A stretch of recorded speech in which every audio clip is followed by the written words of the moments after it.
started with Nate. Nah, that's all good. What up, motherfuckers? Welcome to Keyboard Warriors. My name is Eddie Law. That's Fred Kirby.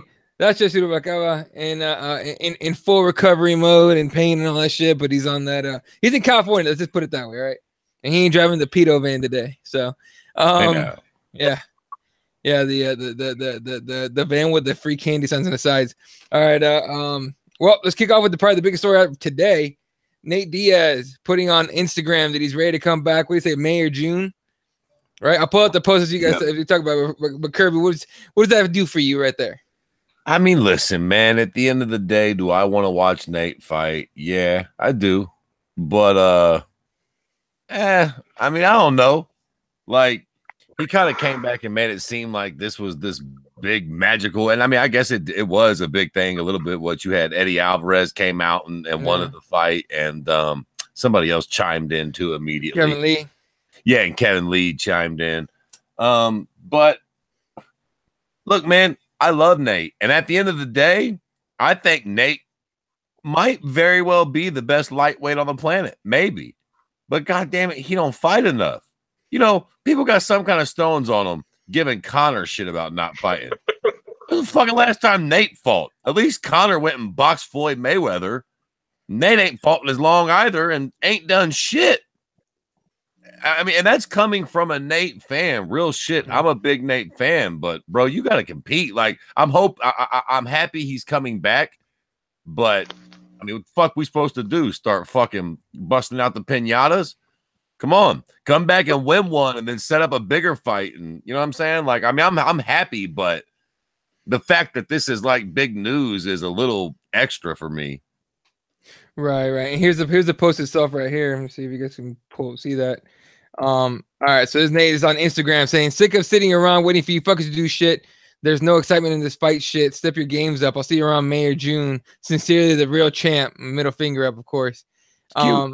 Yeah, and everyone seems kind of excited. And I was talking to Ash earlier today, and from the Hill channel, he was saying that to him, Nate and Conor are very similar when it comes to this kind of stuff, right? Like the second you start thinking that their names are going away, they like post something on social media, and all these fucking clickbait sites pick it up and fly with it. Hell, we're talking about it. Everyone's talking about a social media post, so it's I don't know. It's kind of exciting. You kind of want to see him come back and see what he's gonna end up doing, but you know, I'm not about seeing. I don't want him to fight wrestlers that are just gonna wrestle fuck him the whole time. You know what I mean? Kevin Lee I'd be cool with because there's a lot. He's got a lot of aspect to his game, but I think Eddie Alvarez would just like wrestle him the entire time. But who knows? So Jesse, what are your thoughts here on Nate Diaz coming back? You know, it's exactly what Fred just said and what you said as well. It's one of those things where we're excited to see it happen, but it's kind of irrelevant right now because we haven't seen him in a long time, so we don't know what we're gonna get out of him. And it to me it just kind of feels like exactly what you and Ash were saying. I think it was on your guys' show today, right? Shameless plug, Triggered, right? Triggered, yeah. It's more of like, how can I keep my name in the news?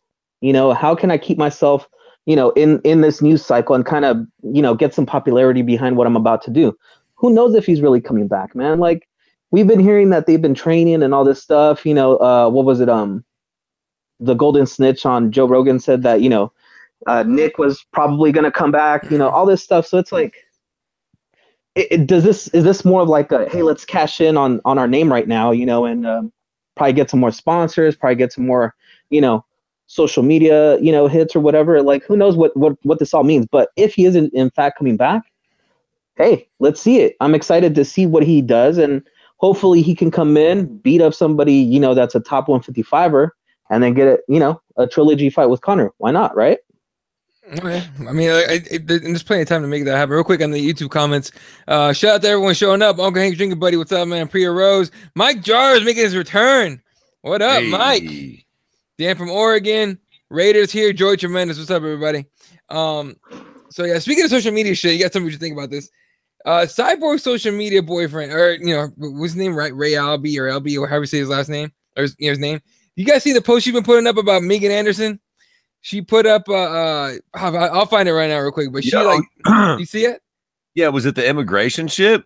They tagged ICE or INS or somebody in it. I'll pull up the post real quick. She snitched. Yeah. She flat publicly snitched on Twitter. I'm going to tell you something. I've always thought that Cyborg was cheating. I don't give a shit. I don't think they make females like that. I don't give a fuck what nobody says. I still think she's cheating. I just think she's doing it cleverly and not getting caught. But I tell you what, this was some bullshit right here, goddammit. You don't, come on, man. That's a low blow. You going to give one to Donald Trump, Cyborg? That is some low down dirty shit right there to snitch and call immigration on her. That's fucked up. Oh, it's super fucked up. And the thing is, and everyone's saying that in the comments too. Oh, Liam, what up, man? Pierre said that shit is so fucked up. Mike Drop says fuck thyroid. And Liam says, I had Twitter open for about 30 seconds when I saw your tweet. Timing. There you go. I think he's talking about Uncle Hank was supposed to, I think, send him the link. I hope I hope Amanda Nunes punches her right in that fucking mouth.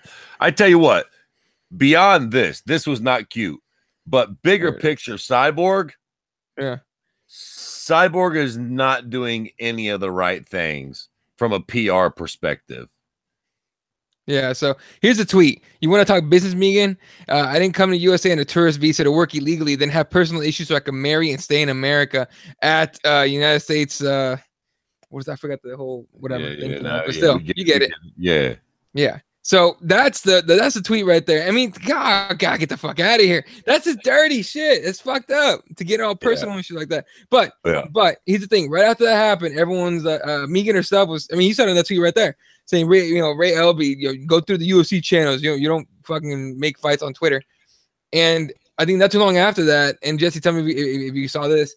Cyborg put a video up of her saying, "You don't think it's me putting those posts up? It's me."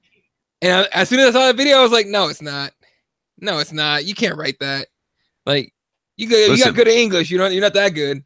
Listen, I'm gonna tell you something right now. Do you know what I see when I see this? I see somebody trying to drum up interest for a fighter for anybody not named Amanda Nunes. Yep. Stop trying to pick fights with people that don't want to fight you, bruh. Goddamn lioness. Deep thunderstruck in it. Stop trying to fuck with Megan Anderson, man. Stop trying to make smoke where there ain't none. Now you're just being a bitch to her. You're gonna fuck around and get her kicked out of the country. You know you can't fight her if you get her fucking deported, you damn bitch. Fuck, that doesn't get you the fight.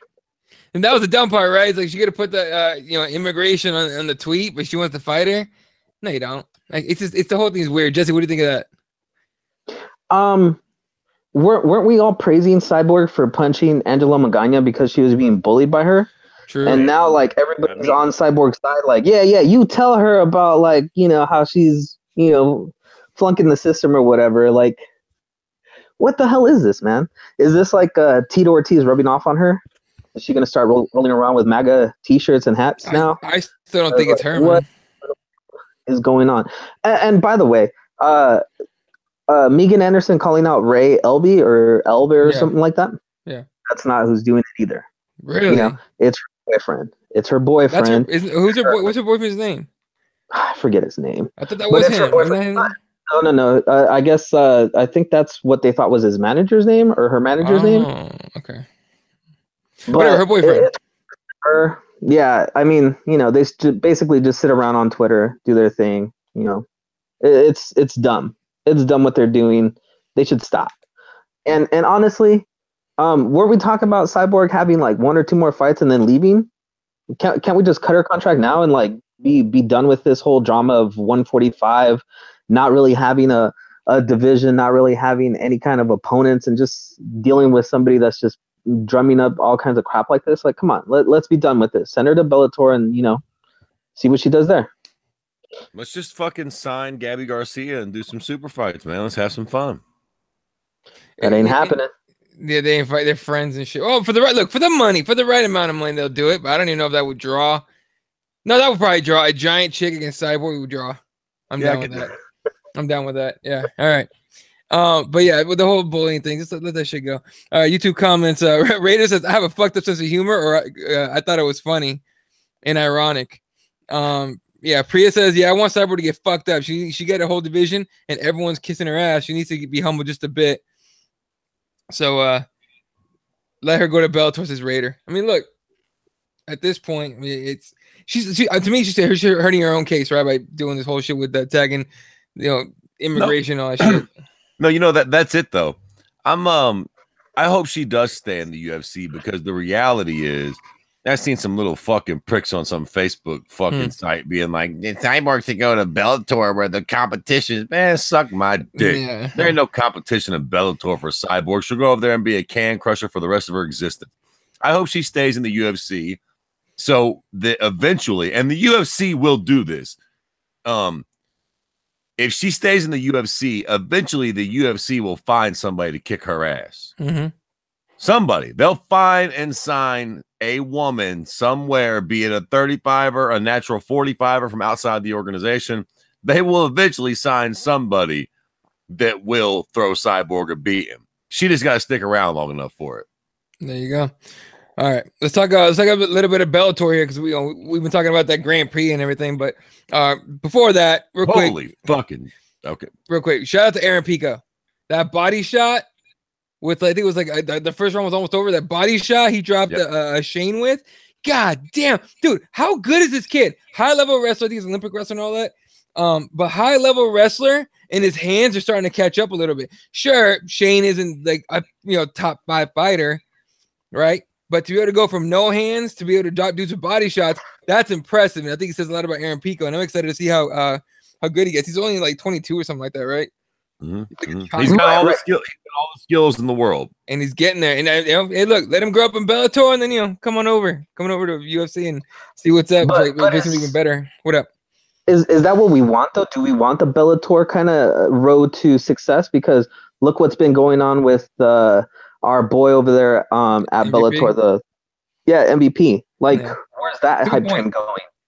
It's a good point. Like they're stuck in still like first gear, not really knowing like what's the next level of opponent they want to give them. They keep on giving them these like tomato cans, and we don't want that for Aaron Pico, correct? Like we want him to really advance through the ranks and really become a star. Yeah, but Aaron Pico's a little different, at least, right? I mean, MVP did have like a shitload of kickboxing experience. I mean, I know fucking Aaron Pico was an Olympic level wrestler, but Golden Gloves ain't quite the same thing as fucking boxing professionally or kickboxing professionally. You know what I'm saying? Yeah, but different.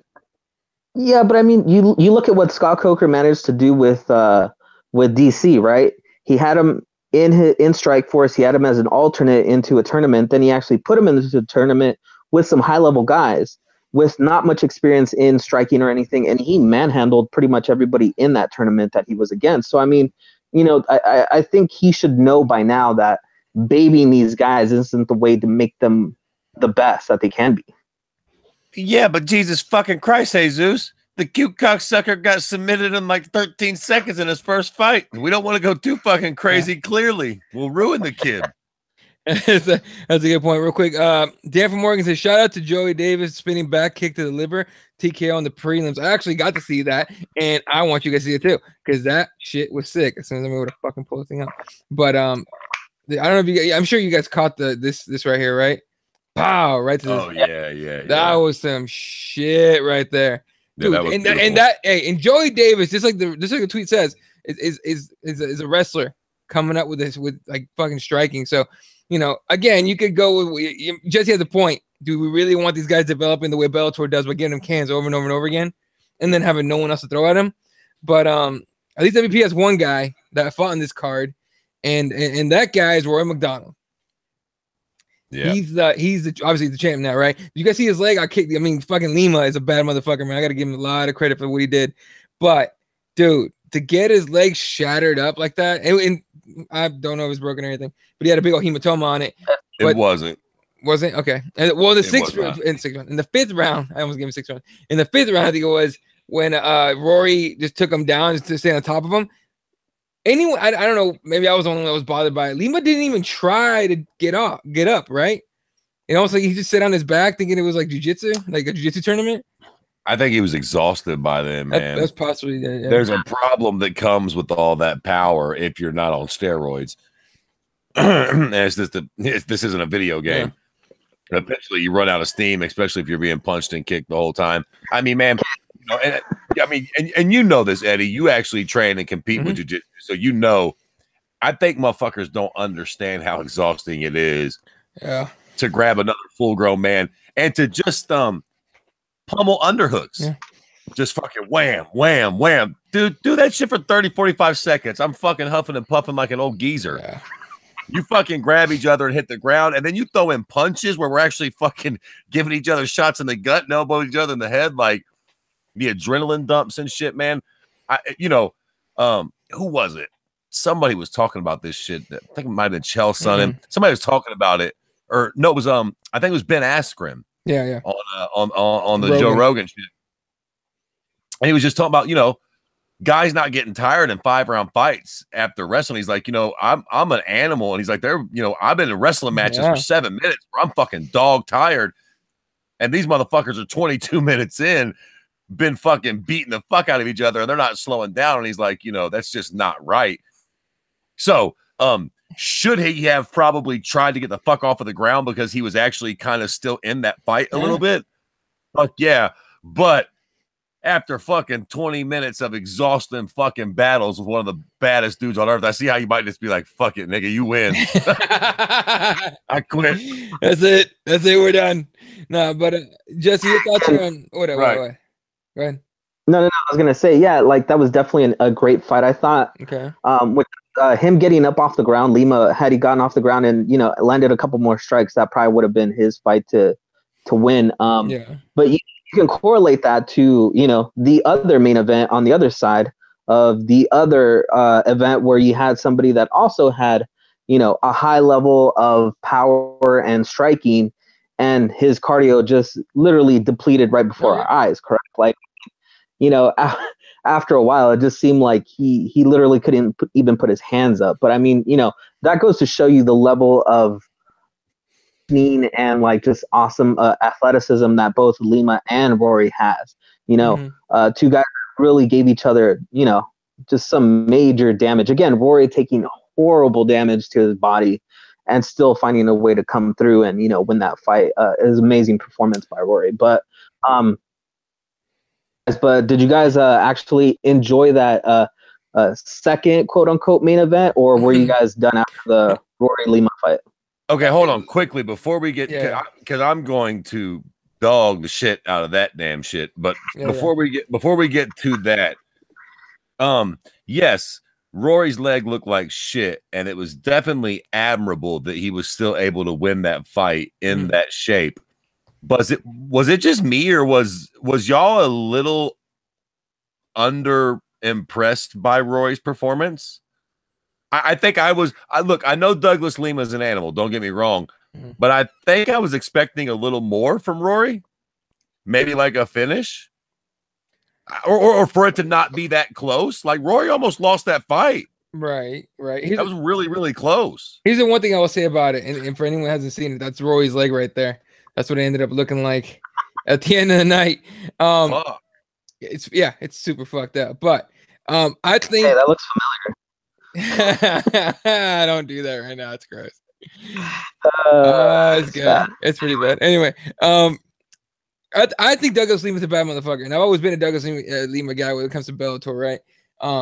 And I think it's a lot of credit to him to be able to do that. But now that you mentioned that, how many times have we seen a UFC guy come over to Bellator and put a performance like this, right? Something where we're like, oh, he's gonna finish, he's gonna smoke this dude. There's no way, he has no chance, and it ends up going full, the full fight. Yeah, well, I wouldn't even go that far. I didn't necessarily think that Roy was smoking, but I did think that maybe he would get a late finish, or I just didn't think it would be that close. I mean, like fucking Jesse said, goddamn Douglas Lima does get up in that fifth round. He kicks that leg a few more times. He wins this fight. Like, this wasn't a blowout at all, or not even like kind of a one-sided fight. This was actually a very highly contested fight that kind of low-key could have went either way till that last round. You know what, though? I'll say this. When we were doing our previews last week, I told you guys that you guys can't sleep on Lima because he is one high-level guy. And, I mean, that proves it right there. Yeah, Rory probably, didn't have, probably the best performance of his career. but also it wasn't like a different Rory that you could say like, oh, that was a terrible performance by him. Yeah, it wasn't up to snuff, but I mean, you could see, just how much he had to dig, and he had to really, pull out of his soul to really continue that fight and to win that fight, against a guy that, in my opinion, you bring him over to the UFC and he's, top 5 probably in the UFC. He's just a really, really good competitor and really all around great fighter. So, I mean, that goes to show you that Bellator really did pick up one hell of a good guy in Rory in that exchanges of people, from one company to another. They actually did pick up probably one of the best ones that they could have with Rory. Oh, definitely. I mean, Rory's supposed to be the next GSP. That's what the thought process was. All right, real quick on catching up on the comments here. Mike Drive Sack talking about Joey Davis's liver shot. Goes, that liver shot was ridiculous. Priya says, I think they should let Pico stay as a standout prospect for a minute. He'll actually be showcased more for now. What weight class is he now? He went down after his first fight, right? Yeah, I believe he went down at 145. Then Raider says, yes, Fred. I think she's talking about your thoughts on the McDonald fight. His last performance too. And then Raider goes, Rampage looks fat as fuck, out of shape. Oh, we're talking about the main event. Let's talk about the main event, Fred. Take it away, sir. Oh, he froze? Fred. I think Fred froze. Somebody might have called him. All right, Jesse, what do you think about the main event here? Rampage loses to Chael Sonnen by decision. Oh, real quick, just on a side note, I have to mention it. Fred, I'll be back in a minute. Michael Chandler he beats Yamauchi by unanimous decision. Didn't he say he didn't want to fight? Who's the champion? Primus? Yeah, Brent Primus. He doesn't want to fight him? Why? Did he say? No, I didn't even look into that. I know that I had seen that he said he didn't want to fight him, but I don't know what his reasoning is. Probably the same reason, probably just feels that it's a bad matchup for him. Maybe needs another couple fights to kind of get right, or maybe he just doesn't want to fight that guy because he saw a weakness in him, and kind of hard to shore up that type of weakness where they kick you in in the ankle or the Achilles and your leg kind of goes out. So, but that main event was interesting just for the fact that, I mean, it is exactly what we thought it was going to be, right? Chael Sonnen really just grinding Rampage down and just beating him up, and that's pretty much that fight. I mean, it was kind of interesting. But like, who was it that said in the comments that it was a very, very fat Rampage? It definitely was a very fat, out of shape Rampage. Raider said that, yeah. Here's Uncle Hank drinking, but it says Pudgy for sure. I'd love to see Rampage find other income and give his body a break. Hard to see fighters degrade and decline. The beatings get worse every time. That's 100%. And the easy thing too is Rampage couldn't stop Chael Sonnen from taking him down. Like he took him down like 3 times, I think. Yeah, 3 times. By the way, that was the bet, right? Yeah, the $10,000 bet each takedown or something. Which, but for the record, Chael Sonnen in the post-fight press conference said, which by the way, Bellator's copying UFC too by doing 1 by 1 each fighter. But you gotta, I guess, you gotta, go with hot, or what's popular. Chael Sonnen did say, he's like, yeah, I expect the check, but I'm not gonna cash it. So, but yeah, but as far as this, look, I'm gonna tell you what this told me. Or what I thought immediately after the fight, and you tell me what you think of that. I think that this says this Chael Sonnen beating Rampage. Mind you, Rampage is a light heavyweight, makes sense, but he's a heavyweight for this tournament. I think it said a blown up middleweight can beat heavyweights in Bellator. That's not necessarily a good thing. What do you think? Maybe. I mean, you have a possibility of either Frank Mir or Fedor winning in that next round and going up against Chael Sonnen. Yeah, Frank Mir that ate Frank Mir. What the fuck? That's a big dude. What do you think he is, like 280 right there? 270? Probably, man. He looks pretty big, and that's strange for a guy that knows that not to get that big for these type of things, He already knows that. So it's just strange that he's so big and out of shape, but he also have to think he's been suspended for at least a year, right? Sure. Already. Mm-hmm. And so all he's been doing is traveling and doing commentary for that promotion. What's it called?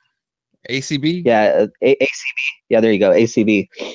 So I mean, it's not like he's doing anything athletic to the point where he has to really get in shape and everything. So from here up until April, he has, a couple months to see him trim down a little bit and maybe get in better shape. But yeah, that definitely didn't look good for Frank.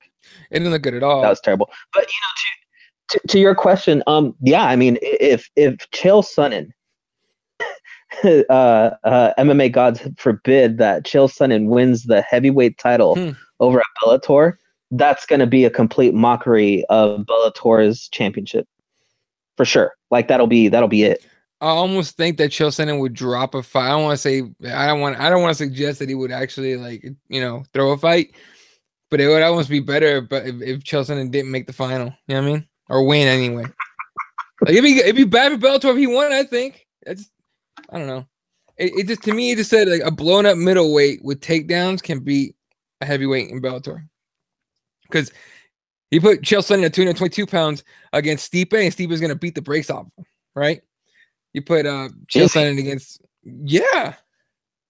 You think so? With the performance that he had on Saturday, do you think that Stipe is a type of champion or a heavyweight that would beat the brakes off of people, or is he the type of champion that would point you and kind of drown you to death, basically? I don't know. But also on point that Bellator probably is a little lenient on the old drug testing, so he wouldn't be that lenient in the UFC anyway. Real quick, Liam has a good idea for Rampage for a post-fight career. He says student bars plus Rampage plus $15 entry for arm wrestling equals easy $1,000. It'd be cash too, right? You don't have to. You wouldn't have to. I mean, you would have. You were supposed to report that to the IRS, but you wouldn't have to. It's under the table money. Take that shit tax free. So anyway, all right. So Chael Sonnen moving on. Rampage, done. But Chael Sonnen moving on, taking on Fedor or Frank Mir. If you're Chael Sonnen, who would you rather fight? Probably Frank Mir. Yeah. I don't think so. Yeah, because they're actually kind of friends. They podcast together and stuff. Yeah.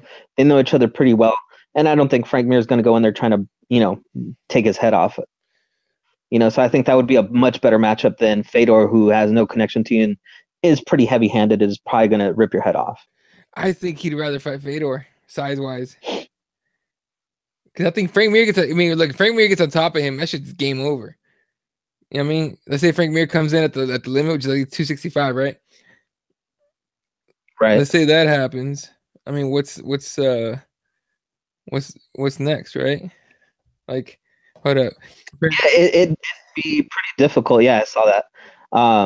It'd be pretty difficult to get someone that big off, but also you have to think that Fedor has to still have the strength to be able to move around a heavyweight and stuff. I mean, he did go blow to blow with Matt Mitrione in his last fight, and he did knock down Matt Mitrione. So, I mean, he's still got that power that you have to worry about. So it's not like it's not a very, very it's always the same thing, right? It's pick your poison, right? Do you want Fedor, who's a little past his prime, probably, a little chinny, not as good, not as fast as he used to be? Or do you want an extra heavy Frank Mir, who is still pretty within his prime and could lay on top of you and really put a beating on you? I mean, it's just pick your poison. What do you think is the best thing for you? Right. And I don't think he is, probably the best thing for you, but, you take what you get. All right, Fred. Fred's back.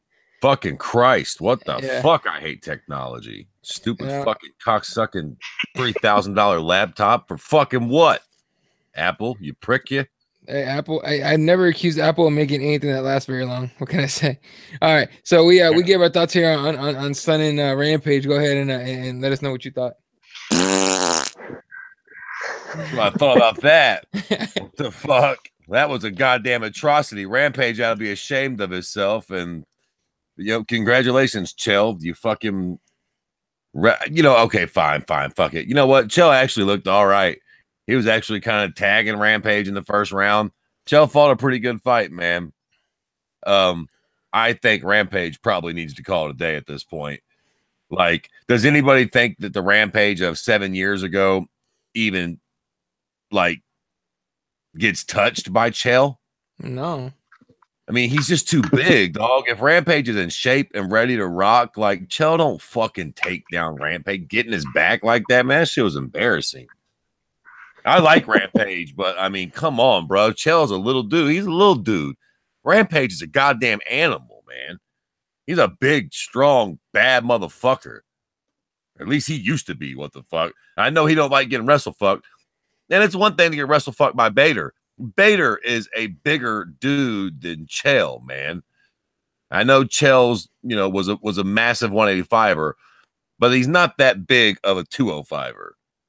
And he sure as shit ain't a heavyweight.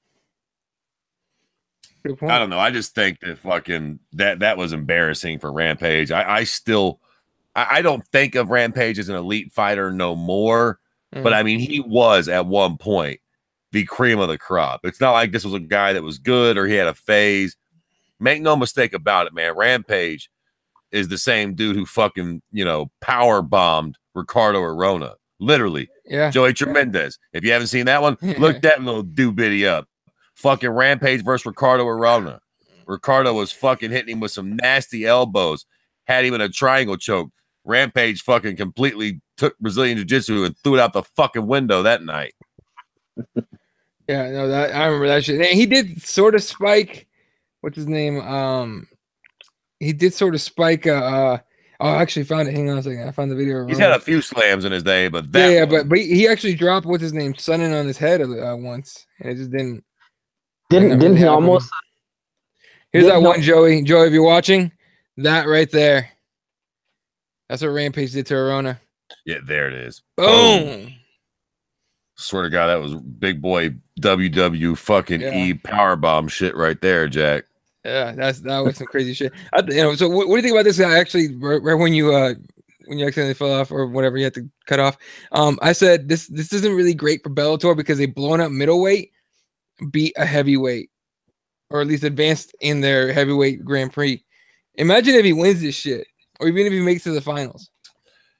Yeah, that wouldn't be good. I mean, listen, maybe it would be. At the end of the day, it's still Chael, right? It's still a guy they can market. I wouldn't imagine you want him to be the real fucking champion. And let's be serious. I don't think that he'll get that far. I would imagine whoever comes out on top again. Can you imagine if Frank Mir ends up fighting Chael Sonnen? Oh, Jesus. Dog, Frank Mir is fucking ginormous. Frank Mir, is Frank bigger than Rampage? Easily, right now, easily. Easily, right. Frank for sure. is a legit heavyweight. He is huge, man. He is going, you know what? Fine. Fuck it. I'm on board. Let's go, Frank. I want to see Frank just mangle fucking Chael. Yeah, Chael, shoot for the takedown on that fight, big boy. See how that works out for you. That sprawl's going to hurt. That sprawl's going to be painful. Fuck.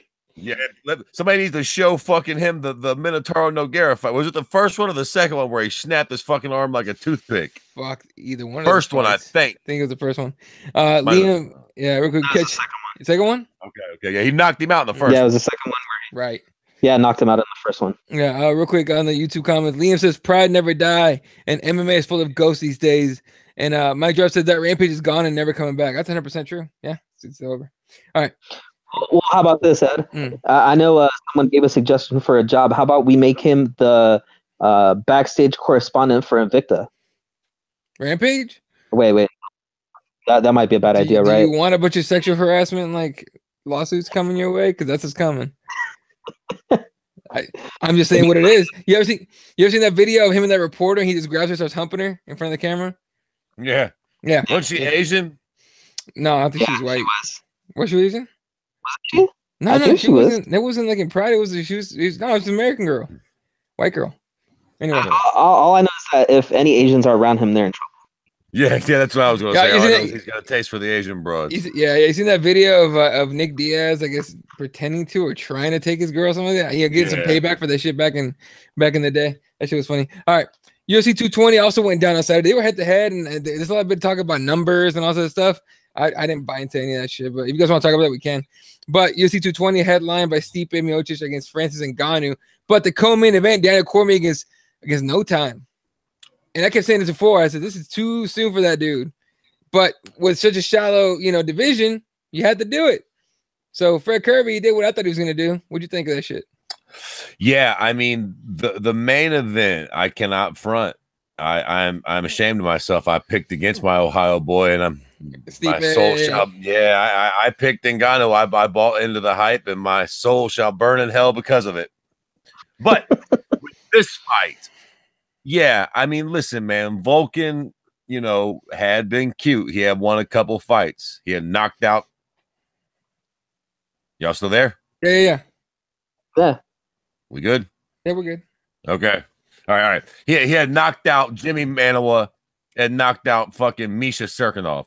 That's cute, but I knew going into that fight, like, DC's a different animal. Unless that John Jones shit really fucked with him, you're not going to clip DC one time and knock him out. He has a good chin, and his wrestling's top notch, man. So yeah, like, I'll be the first to tell you, I'm no Nostradamus when it comes to picking fights. I'm wrong about 87% of the time, man.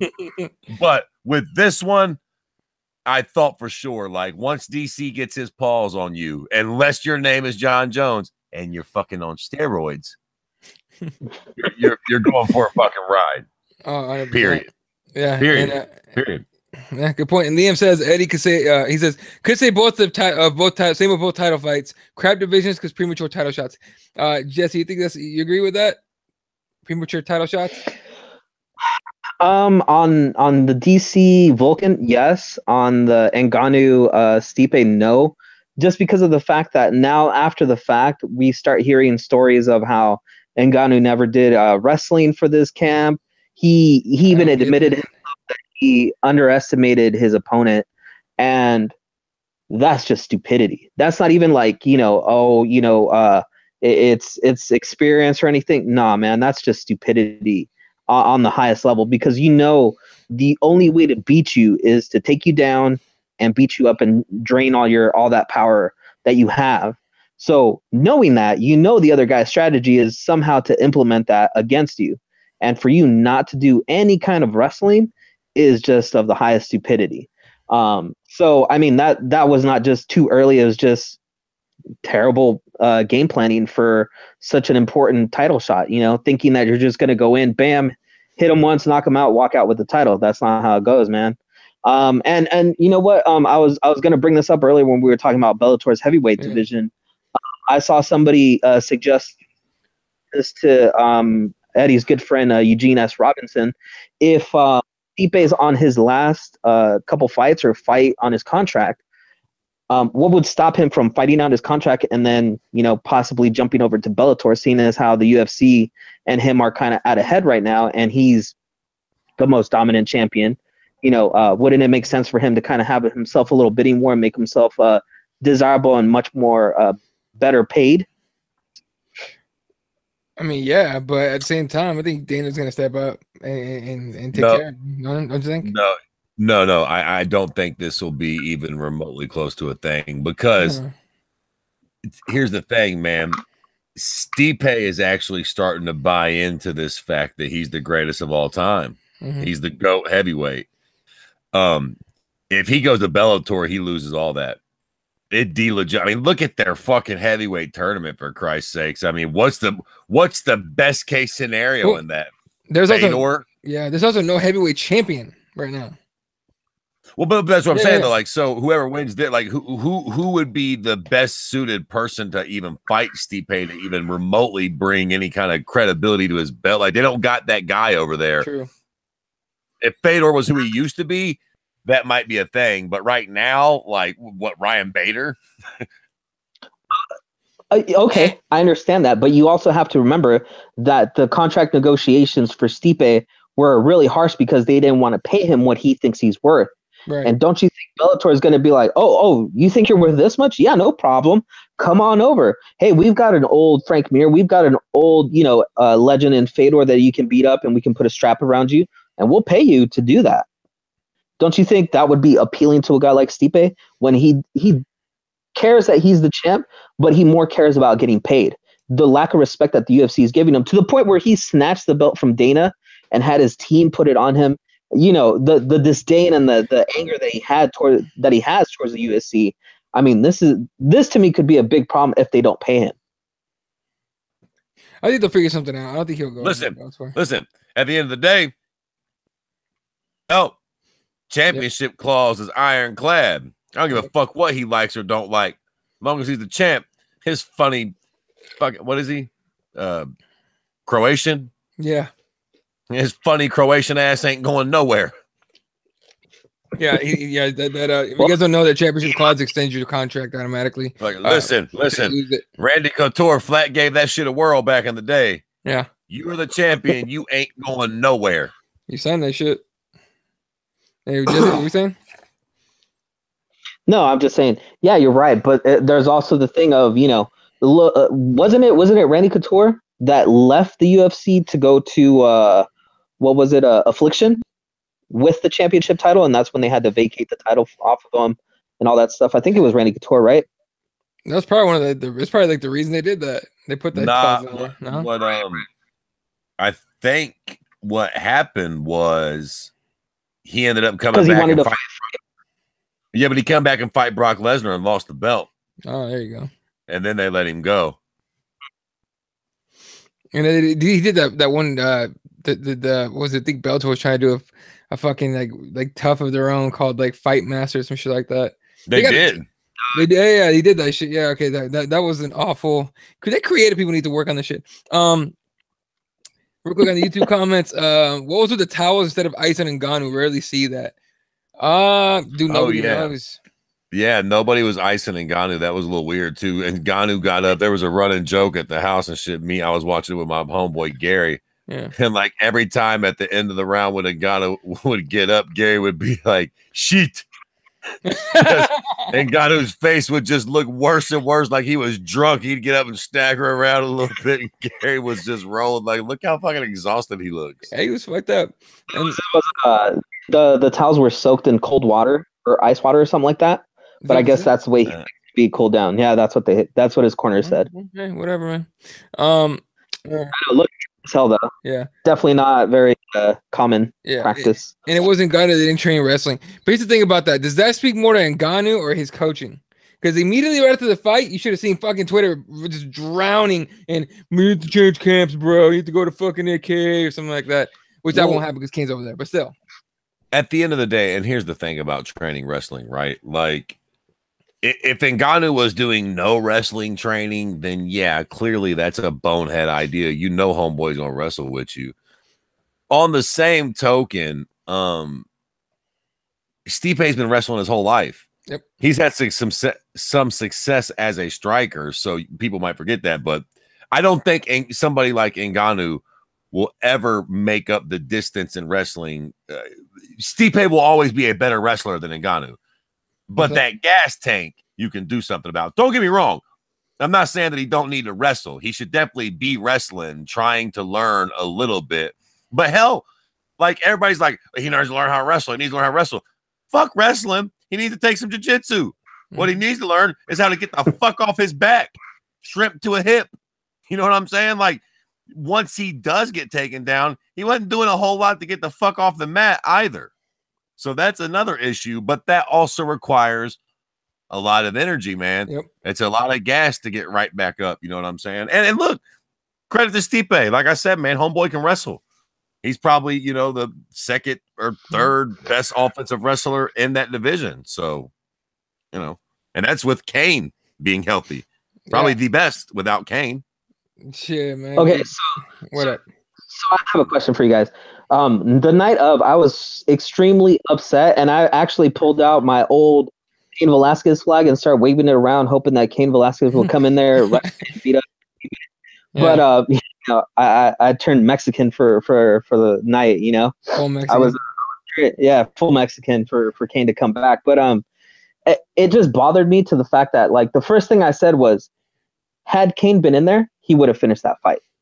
He wouldn't have let this fight go on those 3 extra rounds that it did. Because in my opinion, had Stipe turned on the gas a little bit when he took down Ngannou in that second round, I think he could have finished that fight in the second round. And he had opportunities in every single round to finish said fight, and it just never materialized. So to me, it was a disappointing performance by a guy that now is claiming that he is the greatest heavyweight of all time.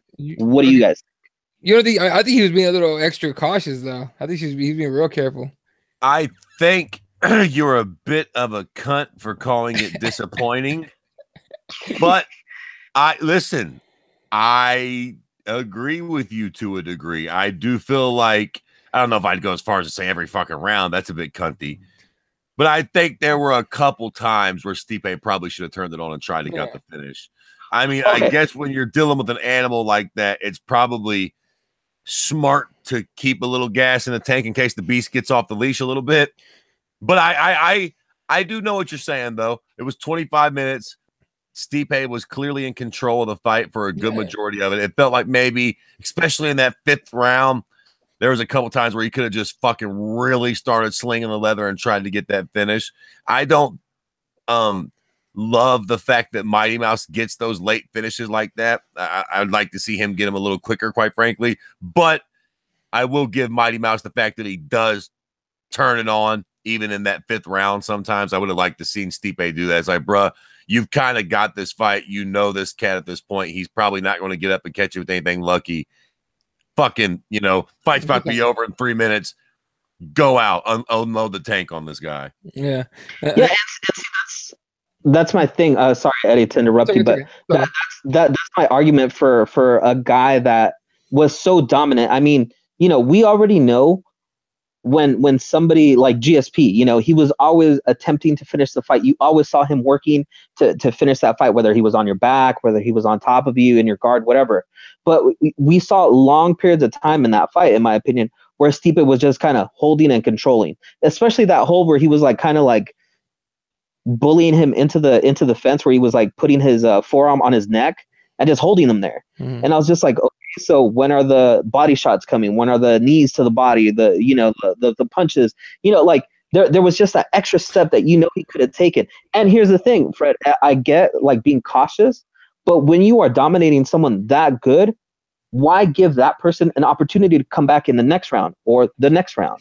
You try to finish off so you don't have to worry about a guy coming back and knocking you out later on. Jesse, even when you make a good point, you always ruin it somehow.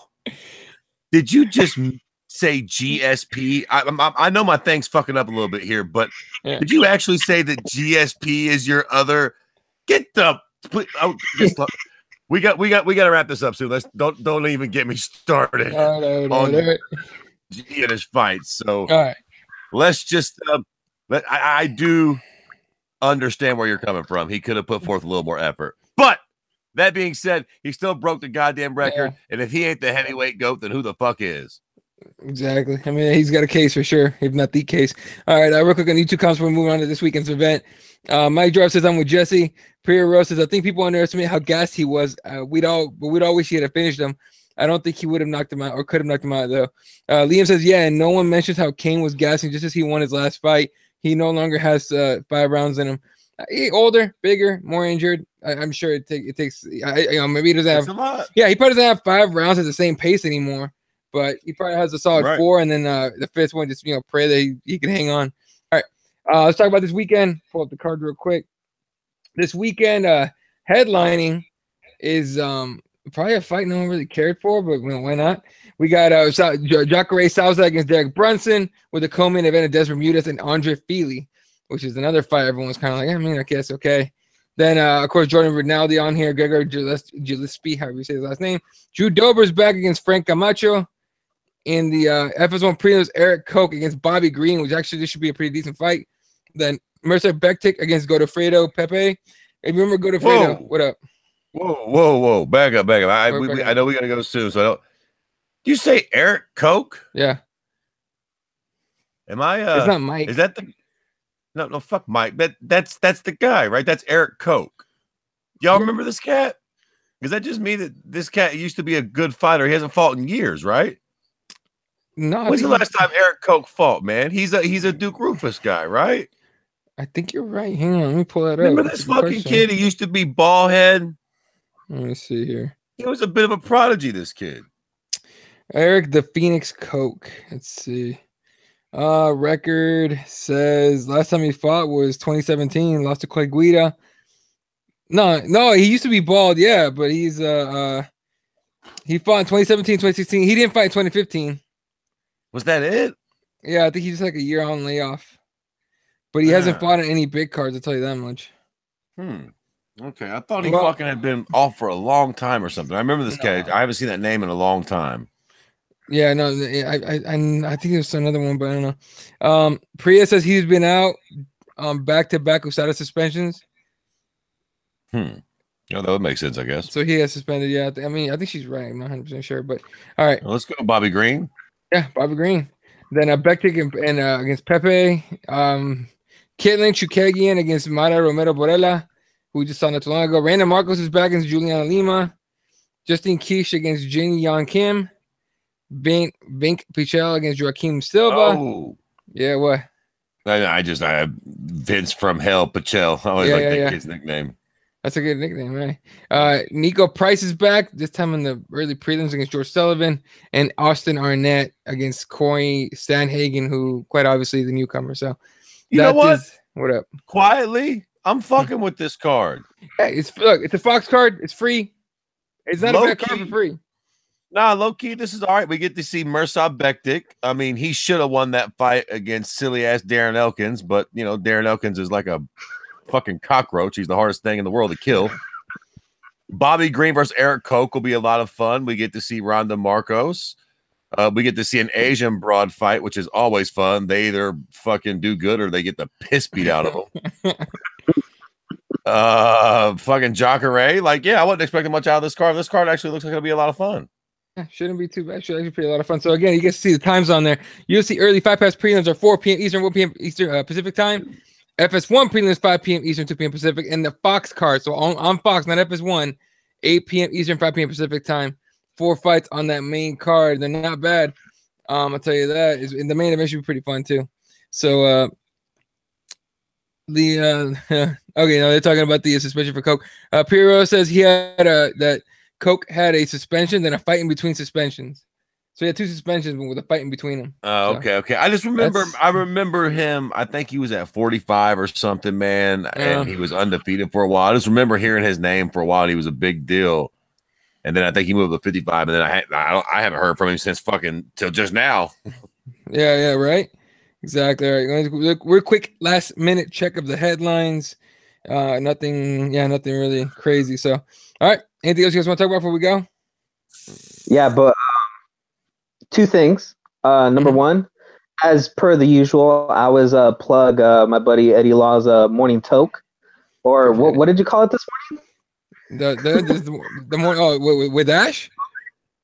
No. You said the morning glory this time in the morning. Oh, it's the morning toke. It's the thing is when it's early in the morning. I do this show called the morning toke not every morning, but like about 2 times a week, sometimes 3. It's called the morning toke, and it's literally the first thought that I have, like thoughts that I have when I wake up. That being said, I had just woken up, so like I am not even thinking straight when I'm like saying that shit. I was going to say, you do realize what morning glory means, right, Eddie? 100%. You know, it's funny. People thought when people thought it was when I first did that title, they thought it was a religious show. So I used to get a bunch of people saying that's not very Christ-like in the comments and shit. It was the funniest fucking thing. That's why I had to change it because people thought it was like a Jesus thing, and I was like offending a ton of people, which I didn't mind, but I got annoyed with getting tweets and DMs and shit about, I don't think your show, The Morning Glory, is very holy. I'm like, do you realize what I'm implying on that shit? Like, it's not at all appropriate, like at all. There's a reason it sounds that bad. And then I thought about it. I'm like, I better change it to something a little easier. All right. But appreciate that. What was the other thing you had? Oh, the other thing is, of course, the Gem City Jesus podcast over there. Dude, that shit's so fucking funny. Holy shit, that shit's so fucking funny. Hey, if you want how bad sometimes that Fred's literature mind does not reach, not knowing what what was it, 3 something that the guy was acting in a play? Come on, Fred. Yeah. That was embarrassing for me. You didn't know what that was. I know nothing about these things. But listen, I'll tell you one thing I do know about is these new fuck dolls. And before we get off of this fucking podcast, just a quick fucking show of hands. Which one of you Mexican pricks would actually fuck one of those dolls? Oh, man. And yeah, I'm assuming you guys have seen these new fuck dolls, right? Yeah, I saw. I didn't read. There was an article on it, but I saw the pictures. It's like, whoa, hey, I don't know, man. Have you seen it? Oh shit! Can I show you this, Jesse? Have you seen something like this, or should we not? These fucking things are. These are real good. I'll see if I can pull it up. Hold on. Listen, my mic's working right now, right? Is a, okay. Look, here it is. Yeah, I've seen that. Come on. Tell me you guys ain't fucking that on a rough night. Tell you right now, boys, I'm pounding that right the fuck out on a bad night. You look at that fucking shit. That bitch's ass is nicer than any broad any three of us has ever fucked for sure. That's crazy. Did they model up somebody? Fuck, I don't know. Looks like a Russian whore. I have to say, this one. Look, another one. Look at that shit. You see that? Jesus fucking Christ. Holy shit. Yo, hey. If it wasn't fucking $1,600 a pop, I would fucking have me one of these. We're calling her Esmeralda. That's pretty crazy. So getting back to my point, if you want to hear some wonderful social commentary, a bunch of guys talking about feminism, talking about sex dolls, government, all that stuff, definitely listen to my buddy Fred Kirby's show over there. Yo, did you see that on her leg? There's like definition of muscle. They went detail on this shit. Yeah, listen. That bitch squats. And yeah, man, definitely check out the podcast this week. That segment is hilarious, and we even like take it a step further, like what's going to happen when these dolls start. You know, if anybody saw Westworld out there, just think of that. If you haven't watched Westworld, you need to watch it and then think about these fucking fuck dolls starting moving around their own. For real, okay? I mean, real shit. 10, 20 years from now, like life is going to be crazy. I'm trying to stay healthy. Yeah. So that I get to make it work. Oh, y'all, I wouldn't do it. I can't wait to it. I'm buying me 3 or 4 of them robot fuck whores. Yo, for real though, like all these like chicks that bitch and complain about their dudes, that shit's gonna be over then. Me go sleep on the couch? Okay, listen, get the fuck out. Women might become obsolete if they can teach these things how to have a baby. They're fucked. Oh, dude, this Terminator's happening. Skynet's gonna be online. This become the most misogynistic show ever. We'll just keep women to fucking breed them, but we don't really need them for nothing else. Can we just buy these fucking goddamn androids and they fuck us and clean the house and make food and shit? Bruh, the wrong person fucking shows up at this fucking podcast. I don't give a fuck. All right, real quick on YouTube comments. Mike Jarvis is laughing his ass off. Hashtag fuck dolls. Gary Coaston, what up, man? Says the combo was fire last night. Join the congregation. Hashtag Gem City Jesus. And Liam Hughes says Fred needs 3. Haha. Well, yeah, he does. All right. Shout out to everyone that showed up tonight. Uncle Hank's drinking buddy, Priya Rose, Mike Jarvis, Dan from Oregon. What up? Raider, Joy Tremendous commented one time. That's the first. You have more questions, dude. I know you do. Liam has been gone for a minute. It says Mike. Appreciate you guys dropping in. Raider, Gary, of course, dropping in. Anyone that fucking fucks with us, y'all are the shit. Make sure you hit the subscribe and hit the like button. All the Twitters are down here. You see that shit? All down there. Shout out to Represent. We're at thewarriors.com. Shout out to spicespros.com. Get yourself some good shit. Helps out at the same time. And it's going to do it for us tonight, ladies and gentlemen. So for myself, Fred Kirby, Jesse Wakaba, the entire team, appreciate you guys a lot. You guys are the shit. Good night and good night, Wilshire.